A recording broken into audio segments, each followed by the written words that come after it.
ದೇವರ ಅತಿ ಪರಿಶುದ್ಧವಾದ ನಮಗೆ ಮಹಿಮೆಯಾಗಲಿ. ಕ್ರಿಸ್ತನ ಮೂಲಕವಾಗಿ ದೇವರ ಲೋಕಕ್ಕೆ ಮತ್ತೊಂದು ಹೊಸ ಮುಂಜಾನೆಯನ್ನು ದಯಪಾಲಿಸಿದ್ದಾರೆ. ಹಾಗಾಗಿ ನಾವು ದೇವರಿಗೆ ಕೃತಜ್ಞತ ಹೃದಯ ಉಳ್ಳವರಾಗಿರೋಣ. ಈ ದಿನದ ಧ್ಯಾನ ದೇವರ ವಾಕ್ಯಭಾಗ ಯೆಶಾಯ ಪ್ರವಾದಿ 44ನೇ ಅಧ್ಯಾಯದಲ್ಲಿ 24ನೇ ವಾಕ್ಯ. ನಿನ್ನನ್ನು ಗರ್ಭದಿಂದ ರೂಪಿಸಿದವನು, ನಿನ್ನ ವಿಮೋಚಕನೂ ಆದ ಯೆಹೋವನು ಇಂತೆನ್ನುತ್ತಾನೆ, ಎಲ್ಲವನ್ನು ಉಂಟು ಮಾಡಿದ ಯೆಹೋವನು ನಾನೇ. ನಾನೊಬ್ಬನೇ ಆಕಾಶವನ್ನು ವಿಸ್ತರಿಸಿ ಭೂಮಿಯನ್ನು ನಾನೇ ವಿಶಾಲವಾಗಿ ಹರಡಿದವನಾಗಿದ್ದೇನೆ. ದೇವರಿಗೆ ಸ್ತೋತ್ರ. Prophet Isaiah chapter 44 word 24. I am the Lord your Savior. I am the one who created you. I am the Lord, the creator of all things. I am all one structured out the heavens. When I made the earth, no one helped me. ದೇವರಿಗೆ ಸ್ತೋತ್ರ. ನಾವು ವಾಕ್ಯಭಾಗದ ನೋಡ್ತಾ ಇದ್ದೀವಿ.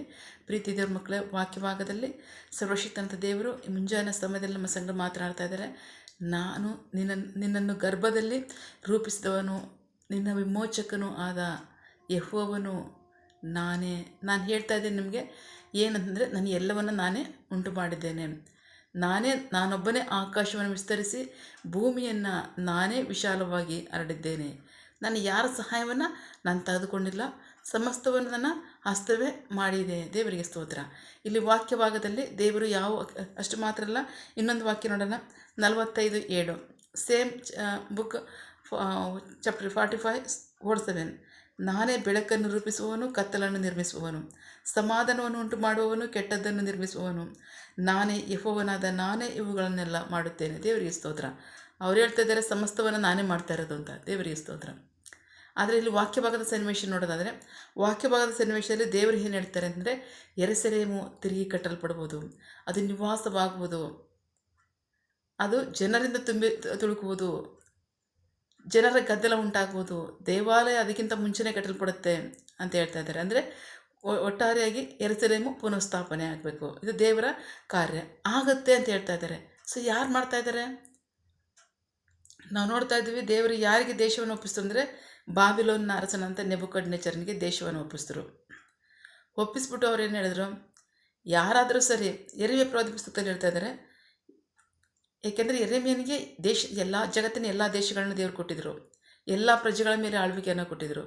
ಅವ್ರು ಹೇಳ್ತಾ ಇದ್ರು, ನನ್ನ ದಾಸನಾದ ನೆಬೂಕದ್ನೆಚ್ಚರನಿಗೆ ವಿಧೇಯನಾಗ್ತಾ ಇರ್ತಕ್ಕಂಥ ಯಾವ ಮನುಷ್ಯನಾದರೂ ಅಷ್ಟೇ, ಯಾವ ದೇಶದಲ್ಲಿದ್ದರೂ ಅಷ್ಟೇ, ಅವ್ನು ಬದುಕಂಗಿಲ್ಲ ಅಂತ ಹೇಳ್ತಾರೆ. ದೇವರಿಗೆ ಸ್ತೋತ್ರ. ಆದರೆ ಈಗ ನೆಬೂಕದ್ನೆಚ್ಚರನಿಂದ ತೆಗೆದು, ನೆಬೂಕದ್ನೆಚ್ಚರನ ಅವಿಧೇಯತ್ವಕ್ಕೆ ಶಿಕ್ಷಿಸಿ ಅವನ್ನ ತೆಗೆದು ಬಾಬಿಲೋನ್ನ ಅರಸನ ಬದಲಾಗಿ ಈಗ ಪಾರಸಿಯ ಅರಸನಾದ ಕೋರೆಷನಿಗೆ ಕೊಟ್ಟಿದ್ದಾರೆ. ಕೋರೆಷನಿಗೂ ಸಹ ಎಜ್ರ ಪ್ರವಾದಿ ಪುಸ್ತಕದಲ್ಲಿ ನೋಡಿದ್ರೆ 1ನೇ ಅಧ್ಯಾಯದಲ್ಲಿ ಹೇಳ್ತಾರೆ, ಭೂಮಿಯ ಸಮಸ್ತ ದೇಶಗಳನ್ನ ನಾನು ಕೊಟ್ಟಿದ್ದೇನೆ, ಎಲ್ಲರ ಮೇಲೆ ನಿಮಗೆ ಅಧಿಕಾರವನ್ನು ಕೊಟ್ಟಿದ್ದೇನೆ, ಎಲ್ಲರ ಮೇಲೆ ಆಳ್ವಿಕೆಯನ್ನು ಕೊಟ್ಟಿದ್ದೇನೆ ಅಂತ ಹೇಳ್ತಾರೆ. ಆ ಹೇಳಿ ದೇವರು ಏನು ಹೇಳ್ತಾರೆ ಅಂದರೆ, ನನಗೆ ಆಲಯವನ್ನು ಕಟ್ಟಿಸು, ಆಲಯವನ್ನು ನೀನು ಕಟ್ಟಿಸು, ನನ್ನ ಜನರನ್ನಲ್ಲಿ ಕಳಿಸಿ ಆಲಯವನ್ನು ಕಟ್ಟಿಸು ಅಂತ ಹೇಳಿ ದೇವರು ಅವನಿಗೆ ಅನೇಕ ಕಾರ್ಯಗಳನ್ನ ದರ್ಶನದಲ್ಲಿ ಪ್ರಕಟಪಡಿಸ್ತಾ ಇದ್ದಾರೆ. ಯಾರಿಗೆ? ಕೋರೆಸ ಅರಸನಿಗೆ. ಕೋರೆಸನ ಅವನು ಅದನ್ನೇ ಹೇಳ್ತಾ ಇದ್ದಾನೆ, ದೇವರು ಯೆಹೋವನಾದ ದೇವರು ಭೂಮಿ ಎಲ್ಲ ದೇಶಗಳನ್ನ ನನಗೆ ಕೊಟ್ಟಿದ್ದಾರೆ, ಅಷ್ಟು ಮಾತ್ರ ಅಲ್ಲ, ನನಗೆ ಎಲ್ಲರ ಮೇಲೆ ಆಳ್ವಿಕೆ ಕೊಟ್ಟಿದ್ದಾನೆ, ತನ್ನ ಆಲಯವನ್ನು ಕಟ್ಟಿಸೋದಕ್ಕೋಸ್ಕರವಾಗಿ ತನ್ನ ಜನರನ್ನು ತನ್ನ ದೇಶವಾದಂಥ ಇಸ್ರಾಯೇಲ್ಗೆ ಕಳಿಸೋದಕ್ಕೆ ನನಗೆ ಅನುಮತಿಸಿದ್ದಾರೆ ಅಂತ ಹೇಳಿ ಕೋರೆಸ ಅರಸನು ಎಲ್ಲ ದೇಶಗಳಲ್ಲಿ ಡಂಗೂರವನ್ನು ಮಾಡಿಸಿ ಜನರಿಗೆ ದೇವರ ದರ್ಶನವನ್ನು ತಿಳಿಸಿ, ನೀವೆಲ್ಲರೂ ಸಹ ನಿಮ್ಮ ದೇಶಕ್ಕೆ ತಿರುಗಿ ಹೋಗಿರಿ, ಅದಕ್ಕೆ ಬೇಕಾಗಿರ್ತಕ್ಕಂಥ ಖರ್ಚು ವೆಚ್ಚವನ್ನು ನಾನೇ ಕೊಡ್ತೀನಿ, ನಿಮ್ಮನ್ನು ಕರ್ಕೊಂಡೋಗಿ ಬಿಡೋದಕ್ಕೂ ನಾನೇ ವ್ಯವಸ್ಥೆ ಮಾಡ್ತೀನಿ, ಅಷ್ಟು ಮಾತ್ರ ಅಲ್ಲ, ಆಲಯವನ್ನು ಕಟ್ಟೋದಕ್ಕೆ ಎಲ್ಲ ಸರಕು ಸಾಮಗ್ರಿಗಳನ್ನ ನಾನೇ ಕಳಿಸ್ಕೊಡ್ತೀನಿ, ನನ್ನ ಕಡೆಯಿಂದನೇ ಕಳಿಸ್ಕೊಡ್ತೀನಿ ಅಂತ ಹೇಳಿದ್ದಾರೆ. ಎಜ್ರ ಪ್ರವಾದಿ ಪುಸ್ತಕದಲ್ಲಿ ಹೇಳಿದ್ದಾನೆ. ಅದನ್ನು ಮಾಡಿಸ್ತಿರೋ. ದೇವರಿಗೆ ಸ್ತೋತ್ರ. ಅದಕ್ಕೆ ದೇವರು ಹೇಳ್ತಾ ಇದ್ದಾರೆ, ಸಮಸ್ತವನ್ನು ನಾನೇ ಉಂಟು ಮಾಡಿರ್ತಕ್ಕಂಥವನು, ಪ್ರತಿಯೊಬ್ಬರನ್ನು ಗರ್ಭದಲ್ಲಿಟ್ಟು ಇಡುವಾತನು ನಾನೇ, ಅಲ್ಲಿ ಪೋಷಿಸುವಾತನು ನಾನೇ, ಹೊರಗೆ ತರುವಾತನು ನಾನೇ, ಎಲ್ಲರ ನಡುಕಟ್ಟುವಾತನು ನಾನೇ, ಎಲ್ಲರನ್ನು ಪೋಷಿಸುವಾತನು ನಾನೇ, ಕಾಲ ಸಂವತ್ಸರವು ನನ್ನದೇ ಆಗಿದೆ, ನಾನೇ ನಡೆಸುವಾತನಾಗಿದ್ದೇನೆ ಅಂತ ಹೇಳ್ತಾರೆ. ದೇವರಿಗೆ ಸ್ತೋತ್ರ. ಮತ್ತು ವಿಶೇಷತೆ ಏನಿದೆ ಅಂದರೆ, ಮಗನಲ್ಲಿ ನಮ್ಮನ್ನು ಸ್ವಂತ ಮಾಡಿಕೊಂಡಿದ್ದಾರೆ. ಅವರು ಲೋಕವನ್ನು ಎಷ್ಟೋ ಪ್ರೀತಿ ಮಾಡಿ, ನಾನು ಯೋಹನ್ನ ಸುವಾರ್ತೆ 3ನೇ ಅಧ್ಯಾಯದಲ್ಲಿ 16ನೇ ವಾಕ್ಯದಲ್ಲಿ ಹೇಳಿದಾರಲ್ಲ, ದೇವರು ಲೋಕವನ್ನು ಎಷ್ಟೋ ಪ್ರೀತಿ ಮಾಡಿ ತನ್ನ ಒಬ್ಬನೇ ಮಗನ ಕೊಟ್ಟಿದ್ದಾರೆ, ತನ್ನ ನಂಬುವ ಒಬ್ಬರಾದರೂ ನಾಶವಾಗದೆ ನಿತ್ಯ ಜೀವ ಹೊಂದಿರೆಂದು. ಆಮೇಲೆ ದೇವರು ತನ್ನ ಪರಲೋಕ ರಾಜ್ಯದ ಸ್ವಾಸ್ಥ್ಯವನ್ನು ಹೊಂದಿಕೊಡೋದಕ್ಕೋಸ್ಕರವಾಗಿ ಮಗನ ಮೂಲಕ ನಮ್ಮನ್ನು ಸ್ವಂತ ಮಾಡ್ಕೊಂಡಿದ್ದಾರೆ.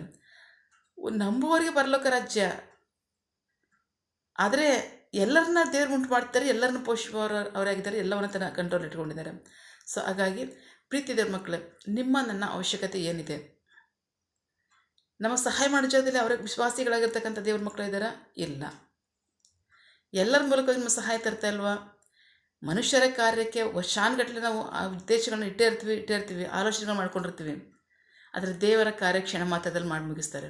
ಸೊ ಹಾಗಾಗಿ ಪ್ರೀತಿ ದೇವ್ರ ಮಕ್ಕಳು, ನಮ್ಮ ಅವಶ್ಯಕತೆಗಳನ್ನು ಪೂರೈಸುವವರು ಅವರೇ ಆಗಿದ್ದಾರೆ. ನಿಮ್ಗೆ ಏನೇ ಅವಶ್ಯಕತೆ ಇರಲಿ, ನಾನು ಜೀವಿಸುವ ಸ್ಥಳದಲ್ಲಿ ನನ್ನ ಸ್ವಂತದವರಿಲ್ಲ, ವಿಶ್ವಾಸಿಗಳಿಲ್ಲ, ನನಗಿಂಥ ಕಾರ್ಯಗಳು ಬೇಕು, ನಡೆಸ್ತಿದ್ದಾರಲ್ಲ, ಅನುದಿನವಾಗಿ ನಡೆಸ್ತಿದ್ದಾರಲ್ಲ. ನೀವು ಬೇಕಾಗಿರ್ತಕ್ಕಂಥ ಇನ್ನೂ ಸಹಾಯ ಇದೆಯಾ? ಅದನ್ನು ಕೂಡ ಅವ್ರು ಮಾಡೋರಾಗಿದ್ದಾರೆ. ಯಾರ ಮುಖಾಂತರ ಮಾಡ್ತಾರೆ? ಸಮಸ್ತವು ಅವರೇ ಆಗಿದ್ದಾರೆ, ಎಲ್ಲರೂ ಅವರಾಗಿದ್ದಾರೆ. ಯಾರ ಮುಖಾಂತರ ಬೇಕಾದರೂ ದೇವರು ನಿಮ್ಮ ಕಾರ್ಯಗಳಿಗೆ ಸಹಾಯ ಮಾಡೋರಾಗಿದ್ದಾರೆ. ಆಮೇಲೆ ಸೊ ಹಾಗಾಗಿ ಚಿಂತೆ ಬಿಡ್ರಿ, ಯೋಚನೆ ಬಿಡ್ರಿ, ನಿಮ್ಮ ದುಃಖ ಬಿಡ್ರಿ, ಸಮಾಧಾನದಿಂದ ಇರ್ರಿ. ಸಹಾಯ ಬೇಕು ತಾನೇ? ಕೇಳ್ರಿ, ಅವ್ರು ಮಾಡ್ತಾರೆ. ಯಾವಾಗ ತಕ್ಕ ಕಾಲದಲ್ಲಿ ಮಾಡ್ತಾರೆ. ಪ್ರತಿದಿನ ನಮ್ಮ ಭಾರವನ್ನು ಹೊತ್ತು ನಡೆಸ್ತಿದ್ದಾರೆ. ನಮ್ಮ ವಿಶೇಷವಾದ ಅವಶ್ಯಕತೆಗಳು ಏನಿದ್ರು ಸಹ ಅವರೇ ಸಹಾಯ ಮಾಡೋರಾಗಿರ್ತಾರೆ. ಆಮೇಲೆ ಸೊ ಹಾಗಾಗಿ ಚಿಂತೆ ಮಾಡಿಬಿಡ್ರಿ, ಎಲ್ಲದಕ್ಕೂ ದೇವ್ರನ್ನೇ ಹತ್ಕೊಳ್ರಿ, ಅವ್ರು ನಿಮ್ಮ ಸಹಾಯ ಮಾಡೋರಾಗಿದ್ದಾರೆ. ಆಮೇಲೆ ಪ್ರಾರ್ಥಿಸಿಕೊಳ್ಳೋಣ. ಸಕಲ ಸೃಷ್ಟಿಕರ್ತನೆ, ಸರ್ವಾಧಿಕಾರಿಯೇ, ಸಾರ್ವಭೌಮನೆ, ಉನ್ನತನೇ, ಮಹೋನ್ನತನೇ, ಮಹಾಪರಿಶುದ್ಧನೇ, ಪ್ರೀತಿ ಸ್ವರೂಪನೇ, ನೀತಿವಂತನೇ, ಅಧಿಪತಿಯೇ, ಸೇನಾಧೀಶ್ವರನೇ, ಇರುವಾತನೇ, ಸರ್ವವ್ಯಾಪ್ಯಸಪ್ಪ. ಇದನ್ನು ವಾಕ್ಯಗಳ ಮೂಲಕವಾಗಿ ನಮ್ಮ ಸಂಗಡ ಮಾತಾಡಿದ ನಿಮ್ಮ ಪ್ರೀತಿಗಾಗಿ, ನಂಬಿಗಸ್ಗೆ ನಿಮಗೆ ಸ್ತೋತ್ರ. ಈ ಮುಂಜಾನೆ ಸಮಯದಲ್ಲಿ ನಮ್ಮ ಸಂಗಡ ಮಾತನಾಡ್ತಾ ಇದ್ದೀರಾ. ನಿಮ್ಮನ್ನು ಗರ್ಭದಲ್ಲಿಟ್ಟಿರುವಾತನು ನಾನೇ, ನಿಮ್ಮನ್ನು ರೂಪಿಸಿ ಪೋಷಿಸಿ ಹೊರಗೆ ತಂದಿರುವಾತನು ನಾನೇ, ನಿಮ್ಮ ಭಾರವನ್ನು ಬರುವಾತನು ನಾನೇ ಆಗಿದ್ದೇನೆ, ನಾನೇ ಸಮಸ್ತವನ್ನು ಉಂಟು ಮಾಡಿದ್ದೇನೆ, ನಾನೇ ನಡೆಸುವಾತನಾಗಿದ್ದೇನೆ ಅಂತ ಹೇಳ್ತೀರಾ. ಅದಕ್ಕಾಗಿ ನಿಮಗೆ ಸ್ತೋತ್ರ. ಕರ್ತನೆ, ಸಮಸ್ತವನ್ನು ಉಂಟು ಮಾಡಿರುವಾತನೇ, ನಂಬಿಗಸ್ತರಾಗಿ ನಿಮಗೆ ವಿಧೇಯರಾಗ್ತೀವಿ. ನಿಮ್ಮ ಚಿತ್ತವೇ ನಡೆಯಲಿ, ನಿಮಗೆ ಮಹಿಮೆಯಾಗಲಿ, ನಮಗೆ ರಕ್ಷಣೆ ಆಶೀರ್ವಾದ ಉಂಟಾಗಲಿ. ಆಮೇನ್. ಪ್ರಾರ್ಥನೆ ಕೇಳಿದ ಪ್ರೀತಿಗಾಗಿ ನಿಮಗೆ ಸ್ತೋತ್ರ. ಆಮೇನ್. ನಿನ್ನ ಜನರು ಕೈ ಮಾಡ್ತಕ್ಕಂಥ ಕೆಲಸವನ್ನು ಆಶೀರ್ವದಿಸು, ಅವರ ಅವಶ್ಯಕತೆಗಳನ್ನ ಅಗತ್ಯಗಳನ್ನ ಪೂರೈಸು, ಕೊರತೆಗಳನ್ನ ನೀಗಿಸು. ಆಮೇನ್. ಯಾವ ಕಾರ್ಯದಲ್ಲಿ ಅವರು ನಿರೀಕ್ಷೆ ಉಳ್ಳವರಾಗಿದ್ದಾರೆ, ಆ ಕಾರ್ಯದಲ್ಲಿ ತಕ್ಕ ಸಮಯದಲ್ಲಿ ನಿಮ್ಮ ಚಿತ್ತಾನುಸಾರವಾಗಿ ಅದನ್ನು ಹೊಂದ್ಕೊಳ್ಳಿ. ಆಮೇನ್. ನೀವು ಹಾಗೆ ಮಾಡುವ ಪ್ರೀತಿಗಾಗಿ, ನಂಬಿಗಸ್ತಿಗೆ ನಿಮಗೆ ಸ್ತೋತ್ರ. ನಮ್ಮ ಪ್ರಾರ್ಥನೆ ನೀವು ಕೇಳಿದ್ದೀರಾ, ಅದರಂತೆ ನಡೆಸ್ತಿರೋದಕ್ಕಾಗಿ ಸ್ತೋತ್ರ. ನಮ್ಮ ಪ್ರಾರ್ಥನೆಯನ್ನು ನಮ್ಮ ರಕ್ಷಕನಾದ ಯೇಸು ಕ್ರಿಸ್ತರ ಅತಿ ಪರಿಶುದ್ಧವಾದ ನಾಮದಲ್ಲಿ ಪ್ರಾರ್ಥಿಸಿ ನಿಮ್ಮ ಪಾದಗಳು ಸಲ್ಲಿಸಿ ನಾವು ಬೇಡಿ ಹೊಂದಿದ್ದೇವೆ ನಮ್ಮ ಜೀವೋಳ ತಂದೆ. Amen. God bless you all. ದೇವರು ತಾನೇ ಇದರ ವಾಕ್ಯಗಳ ಮೂಲಕವಾಗಿ ನಮ್ಮ ಸಂಗಡ ಮಾತನಾಡಿದ್ದಾರೆ, ನಮ್ಮನ್ನು ಆಶೀರ್ವದಿಸಿದ್ದಾರೆ. ಆಮೇನ್. All the best.